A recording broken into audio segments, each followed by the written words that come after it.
Yes, there is. Here, let me freeze this, and I got more people that are online, so let me check them real quick. If you just came on and you did not hear the opener, the most common type of rock is igneous, as far as the entire planet, but the most common on the surface, the part that you see, is sedimentary.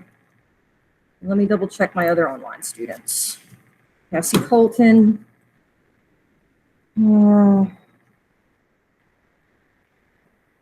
I've already got Dylan. Okay. You said the three most common types are what? No, Igneous the most common, like as a whole, is igneous.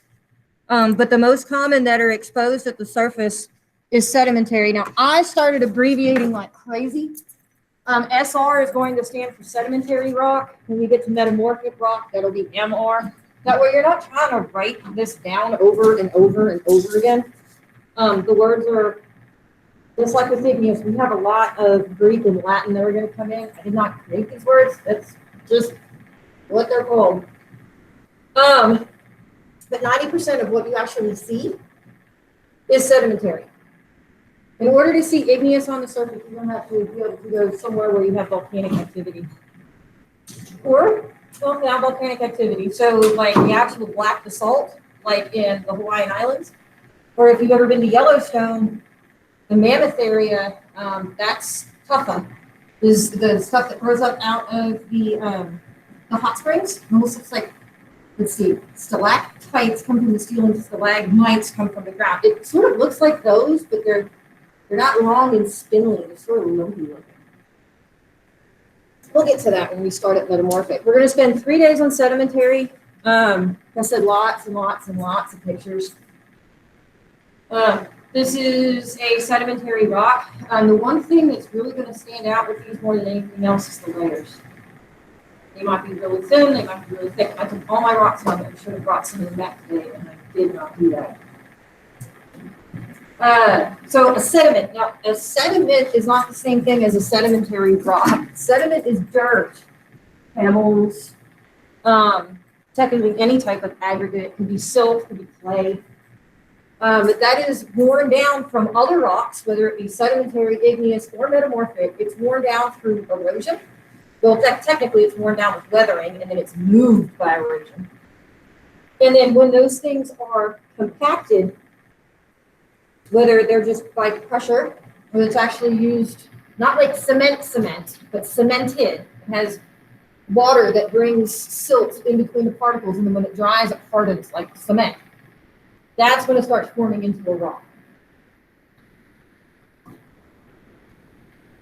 And there's a couple different ways that this can happen, which I think we mentioned a little bit about before the break when we were first talking about the rock cycle. Oh, I had a lot of people miss the test on Friday. A lot, and I sent out an email. Let's see, where's my grade book? This would be, do I have anybody online? No, that person's not here. That person, no. Kale, you missed the test. So I'm not sure if he's online or not. I need to check.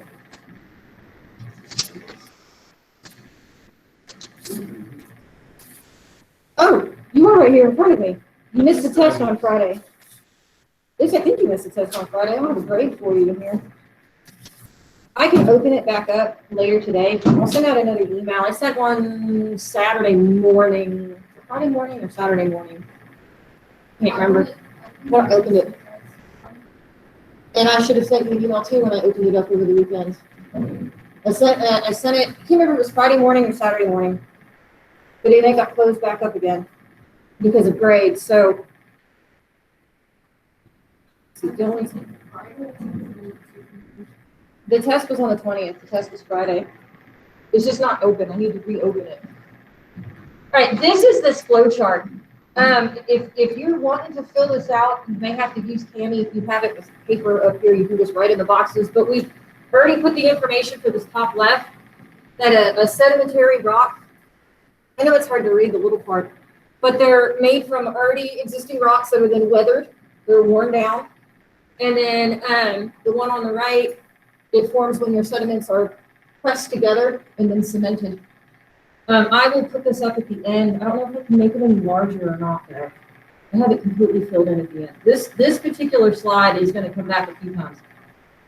We've talked about superposition when we're talking about how the rock cycle works, but they're stacked like pancakes, where your older sediment is going to be at the bottom and your younger sediment is going to be at the top, unless you have what's called overturning, which I haven't even remotely tried to touch. If you have major activity, earthquake type activity, it can actually flip entire sections on their head. And then it's not the youngest at the top and the oldest at the bottom, but I haven't gone into that at all. We've sort of ignored that possibility. But this is the law of superposition and eventually original horizontality, which is what we talked about a while ago. But I don't think I'm bringing in overturning this year. Maybe next year we'll talk about that.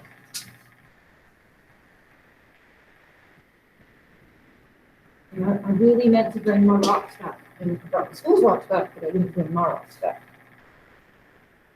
And I still don't know what that, I know the one is a giant thing of quartz. I don't know what the other one is. I'm almost positive it's metamorphic, but I don't know what type. So what they're made up of, it could be anything. It could be from things that were alive. That makes, well, coal is technically metamorphic. It could be from any of the three types of rocks. All it has to do is basically be ground up and then have enough pressure in enough time and it will translate into some type of rock. Now, this set of rocks that we have in the back, I actually have the list of what's supposed to be in there. But every single one of those big boxes of the sedimentary is missing over half of what's supposed to be in there. I'm pretty sure they were used to make other sets by a previous teacher. I just need to take the time to break everything apart, test them, and put them back where they're supposed to be. So I put lots and lots and lots of images in with these notes, especially when we get into the rock types. This is more the formation. So we have three major types of sedimentary rocks. The words on the right, that's a more scientific term. Plastic rocks or detrital, that's like dirt and rocks. That's that type. Chemical, which should be called crystalline, but I've seen when I was going through and building this, I've seen them called both things. These are ones where your water brings in dissolved minerals, and then as the water evaporates, it creates things like halite and calcite. Limestone is also chemical, but that's a but it could be organic. The word that we normally use is bioplastic. Bio meaning it was alive. And we're going to go through each one of these individually. So the next slide's going back to that flow chart. So I'm going to use the more proper terms. We have detrital, we have chemical, and then we have, I shouldn't say organic, I should say bioplastic. But I was going to put both of the words on here, but I didn't really have enough room where you could actually read it. So this would be plastic, this would be crystalline, and this would be bioplastic. And we're going to come back and talk about each one individually. Like I said, I will bring that flow chart and I'll freeze it on that at the very end. Detrital or plastic, you've got some type of weathering, which is what breaks it down. It could be rain, it could be wind, it could be animals, it could be all different kinds of stuff that's breaking the rocks apart into finer pieces. And then the movement of it from where it was originally ground to where it settles and then eventually turns to rock is called erosion. And people are really bad about eroding things. There are certain places where you can go visit, like Bryce Canyon. You can't walk over some of the walkways anymore, the natural walkways, because just our own passing across it is wearing it down so fast that they're afraid it's going to collapse with people on it. So weathering and erosion technically don't make the rock. they make the sediment. And once the sediment settles and then compacts and then cements or lithifies, which is the proper term for that, that's what makes it a rock. That was one of the trick questions that was with the rock cycle. If you don't count Thanksgiving break, I think it was 2 weeks ago. So going back to that flow chart, I said the notes are long, but I keep coming back to this thing over and over and over. So for a detrital or a plastic, you've got broken down rocks that is broken down by weathering, and then it's, ooh, that water should go away in just a second. And they're broken down by weathering, and then they're moved by erosion. Oh, cold weather and masks is just not good together. So we have stacking layers, which is the law of superposition.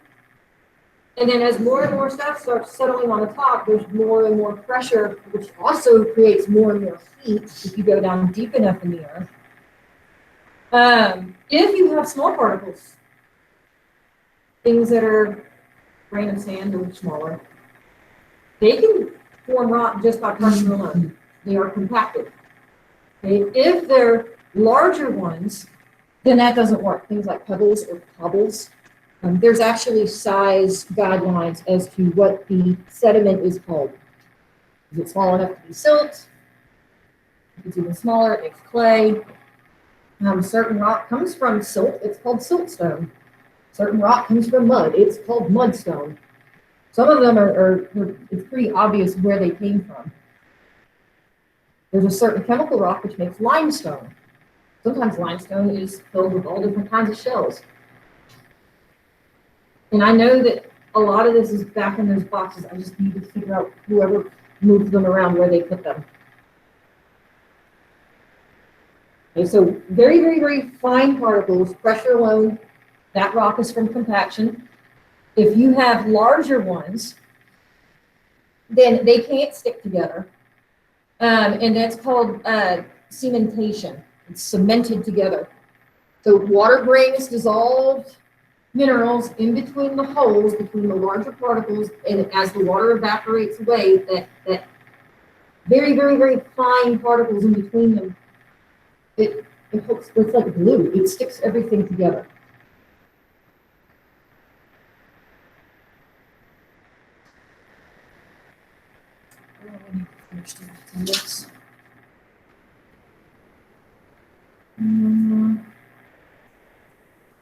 I honestly can't not remember who is in this.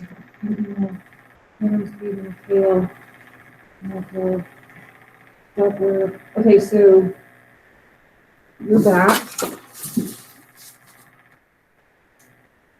And then we had a science teacher get the COVID over the break. Yeah. She's one of the biology teachers. Which name's Caitlin? I don't know her last name. I feel horrible. What is her last name? Younger, long hair. Miss Cohen? No, it's not Miss Cohen. No. It's I think she's AP bio. Oh my gosh. She didn't, the basketball coach. No, it's not. No, my brain's not working right. A lot of basketball players apparently, and the coaches, they got sick over the break. Mild symptoms to my knowledge, but I still don't know anything. I don't know.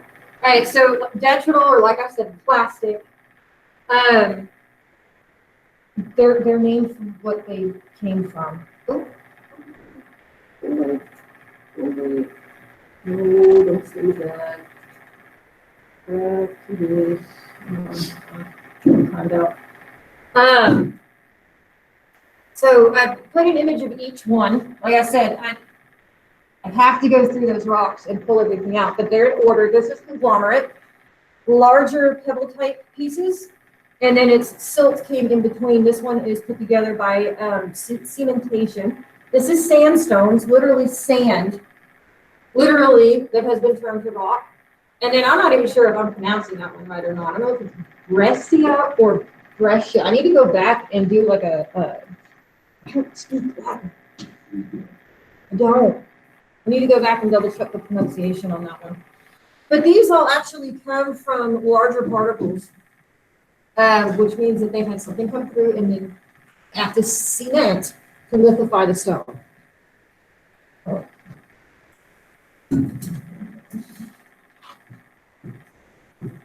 Texts from my coworkers.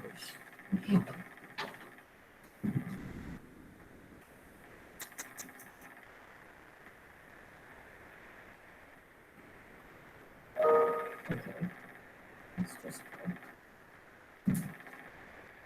So our examples that we have, whether it's being compacted or being cemented, the only ones that I put over here was sandstone and conglomerate. There are others that can go there, and like I said, I will come back to this flow chart. I know that some of you this helps, some of you don't need these. I'm just trying to think of other ways to help keep some of these words straight. Chemical or crystalline sedimentary rocks. You have water that brings different dissolved substances together, and then as the water evaporates away, you have this chemical that then materializes and turns into some type of sedimentary rock. Halite is formed this way. It's rock salt. Halite's rock salt. Oh, what's it? Not going to live for rocks. I do. Calcite is done this way.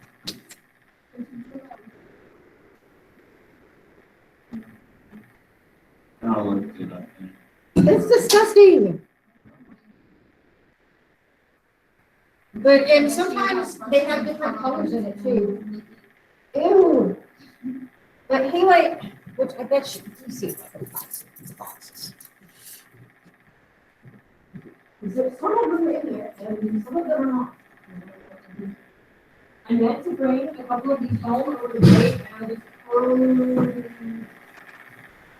forgot. Let's see.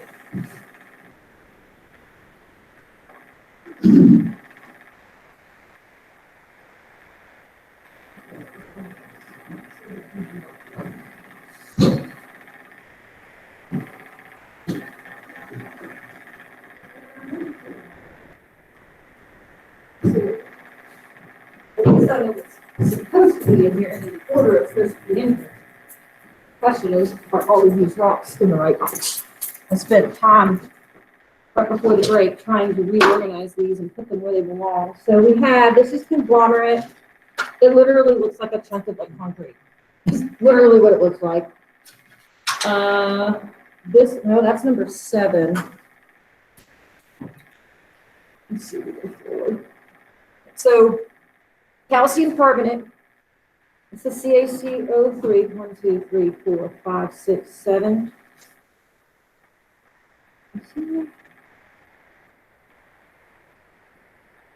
Is this one sandstone?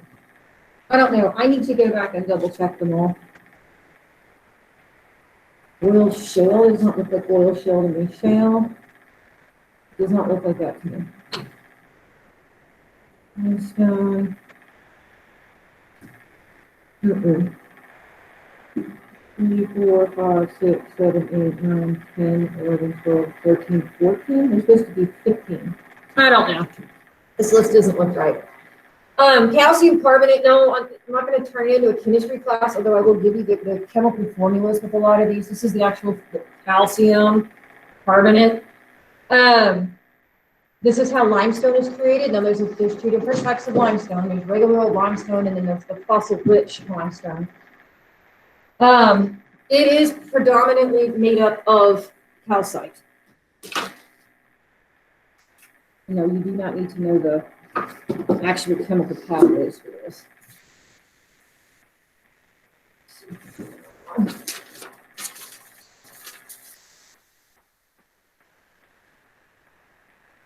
I think there's one more on here. Yes. All right, limestone.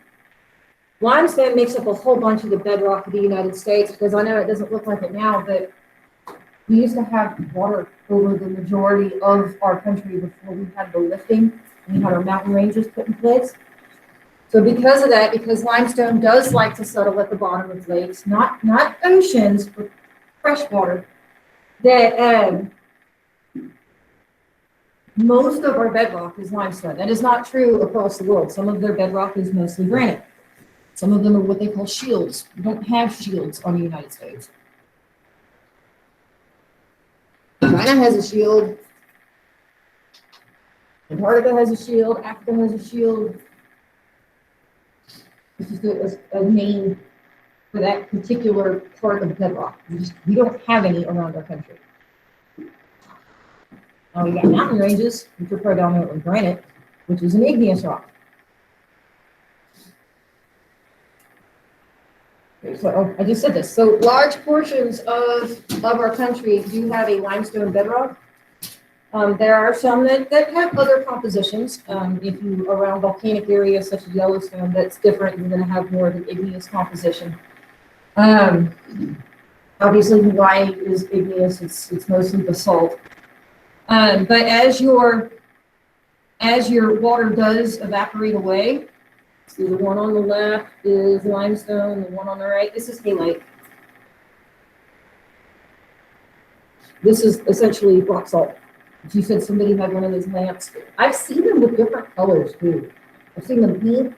I don't know if they're dyed that way or if there's something that's present when it actually solidifies, it's going to change that color.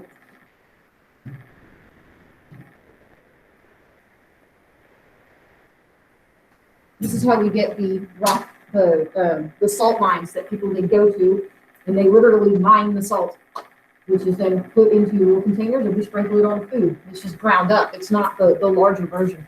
I actually thought, I really, I actually thought salt came from the ocean. Well, it's literally dissolved and then it's taken somewhere. And when the water evaporates away in some type of a lake or a sea, that's what's left behind.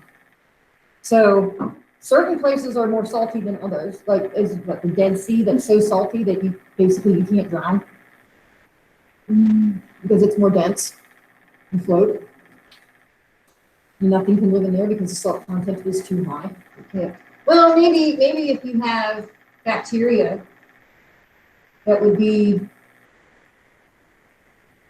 halophiles, I think, are the salt-loving bacteria.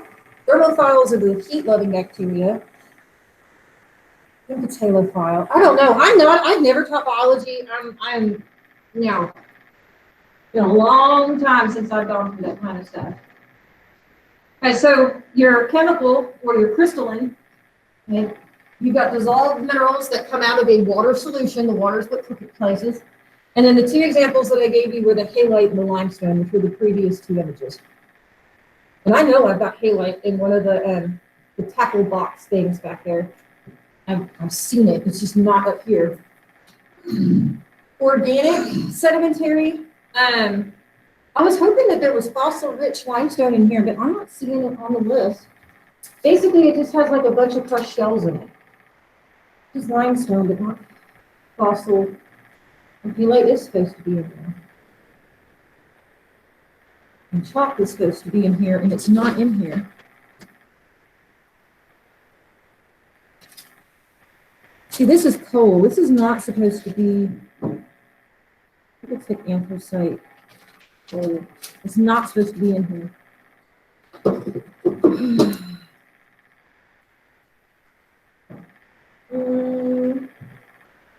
Okay, so this is an image of fossil-rich limestone. It's the same color. It's the same process as regular old limestone. It's just this has a bunch of crushed up shells that have been incorporated into the rock when it was being created.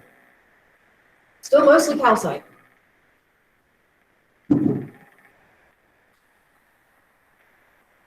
And I learned something new about chalk when I was building this. Do y'all know how chalk works? So I have a little bit of chalk. So why does it leave a streak behind? Do you know what that is? But what is it made of? What am I smearing on the chalkboard? No. It's the crushed up shells of whatever used to live in it. Yeah, that's really what chalk is. I didn't realize that that's what you were actually writing with me. As you run the chalk across the blackboard, it's literally powdering off itty bitty bits of what used to be alive, like whatever little critter it was that had a hard shell. I actually have a picture on the next slide of like a zoomed in super image of chalk. So this is, I don't know how easy it is to see. So you think of this, okay, like especially like if you have little brothers or sisters and they have like a sidewalk chalk, a bigger chalk. But if you zoom in, it almost look like little basketballs. But each one of these, this is a shell. These are shells that are actually compacted together. And you're literally smearing these, what used to be alive creatures' shells in order to write the chalk. Which is sort of gross, but cool all at the same time. But they do almost look like little basketballs of, I don't know, not jellyfish, but to me they look like diatoms. Y'all probably don't know what diatoms are, but that's exactly what they look like to me. I don't know how much you guys used microscopes when you were in biology looking at protists, things like euglenas and parameciums and amoebas and stuff like that. Did you look at that stuff at all in biology? What? You didn't look at the little, did you like scrape the inside of your cheek cells and look at the different stages of mitosis? You should have done that too. Hazel's too. Hey, Hazel is, Hazel sucks. Seriously, like, they don't teach us jack squat. I spend their No money offense to you, but like, seriously. What we actually need to be learning to be able to succeed in life outside of. They should We don't have learn. the school that I came from, they called it like I can't remember. But it was like how to, not that people don't have checkbooks anymore, but how to write a check and how to do a budget and how to, Yeah, like only things that honestly parents used to teach their kids, but it's not happening anymore. It's not life skills like a special ed class, no, it wasn't even that because it was other things too. Like how to write a resume and how to do an interview and how to properly talk to somebody. Like that's professional communications. That has to be taken. you could go eighth grade. Like, you can either take it in 8th grade or you can take it freshman year, but I believe now you have to take it. I can't remember what They just got started doing like basketball. I believe they just were doing start on it now. That's what we're learning, how to actually budget, how to make sure that we're not in debt. It's called dollars and cents question. Okay. Yeah. I think our school called it No, max. no, I can't dollars remember. and cents is a completely different thing. I really do. Because they still have dollars and cents. Mhm. Okay, so coal. There are 4 types of coal. The one that I remember as a kid in the coal mines of Pennsylvania, that's anthracite. That's the hard stuff. The one that starts with a B, I can't even pronounce it. Bituminous. The one that starts with a B, I can't speak. I haven't had enough coffee. That's the softer coal. That's like charcoal coal. That's the stuff that's, you can, use your thumbnail and you can scratch it off. With anthracite, which I do have in here, this is not in the right thing. This is not like that. This is not like, it's not coming off on my fingers. With the softer coal, the one that starts with a B that I can't pronounce right now, that's different. You rub your hands on it, you're gonna get that dark charcoal coal all over your fingers. This is from organic material. Coal can be made a couple of different ways. You have things that die. It could be animals, but it's mostly plants. Mostly plants. If it is has a very low oxygen content, it's going to form one type of coal. If it has more carbon dioxide content, which is then squished out, forms a different type of coal. But you have your big things. And then in the water, microorganisms chemically alter the material, and it's the carbon that's left behind that creates the coal. Coal and diamond are the exact same thing. The diamond was exposed to lots of pressure and heat keeping the earth. Most diamonds are extremely old. I looked at those geodes that we caught are approximately 34 million years old. That's how long ago that those particular geodes, and I'm pretty sure they were all Moroccan because they were all calcite. That's how long ago that particular volcano erupted to create this huge source of those little geodes that we were opening. Somebody asked, did they just make these in a lab? No. You have volcanic activity that creates that. And yes, we still use coal for energy. We're not all using coal like engines or anything like that anymore, but coal is still a part of the energy grid.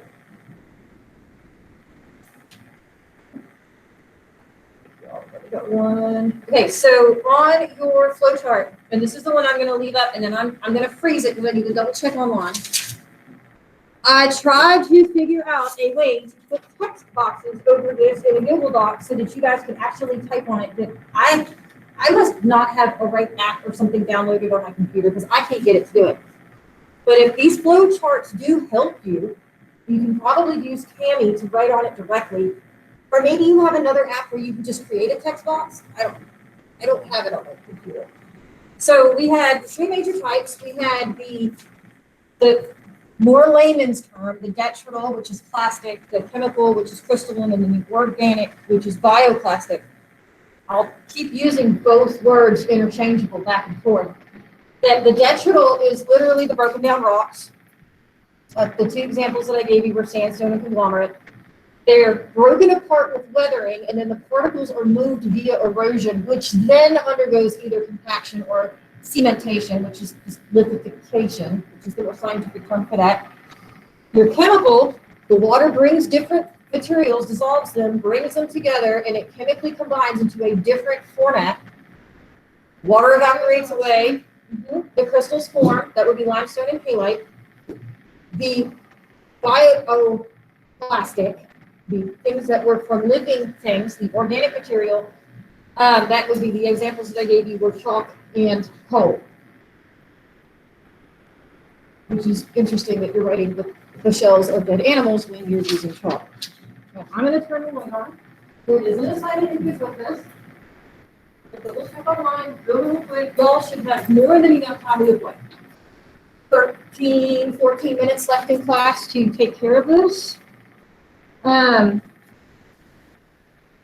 can't remember if this was the class where I was getting emails from people or not. I didn't even check my school email until Friday morning. So if you sent me something before then, I was not looking. I need to stop recording.